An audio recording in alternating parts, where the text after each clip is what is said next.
10ஆம் வகுப்பு பா வகை. பா எத்தனை வகைப்படும் நமக்கு தெரியும், 4 வகைப்படும். வெண்பா, ஆசிரியப்பா, கலிப்பா, வஞ்சிப்பா அப்படின்னு சொல்லிட்டு பா 4 வகைப்படும். இந்த 4 வகை பாக்களுக்கு ஓசைகள் இருக்கு. அதான் பார்க்க போறோம். யாப்போசை தரும் பா ஓசை.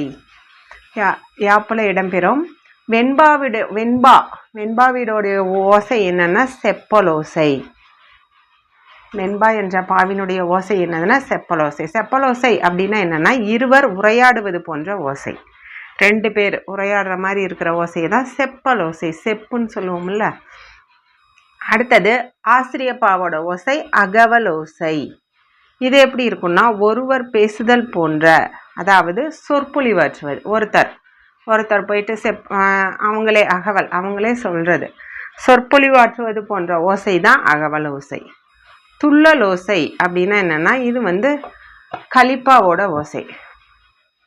துள்ளலோசை, கலிப்பாவினுடைய ஓசை என்னதுன்னா துள்ளலோசை. கன்று துள்ளினார் போல, துள்ளி துள்ளி துள்ளி குதித்து ஓடுறது எது? கன்று. கன்று துள்ளினார் போல சீர்தோறும் துள்ளி வரும் ஓசை. ஒவ்வொரு சீருக்குமே, அதாவது தாழ்ந்து உயர்ந்து வருவது. ஏற்றத்தாழ்வு சொல்லுவோம் இல்லையா, குரல் ஏற்றத்தாழ்வு, சீர்களில் ஏற்றத்தாழ்வு கொடுத்து பேசணும் அப்படின்னு தாழ்ந்து உயர்ந்து வர்றது தான் இந்த துள்ளலோசை.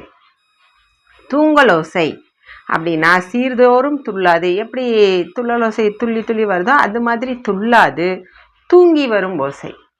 தூங்கி வரும் ஓசைனா தாழ்ந்து மட்டுமே வருது, தாழ்ந்து மட்டுமே. வஞ்சிப்பாவோட ஓசை தான் தூங்கலோசை.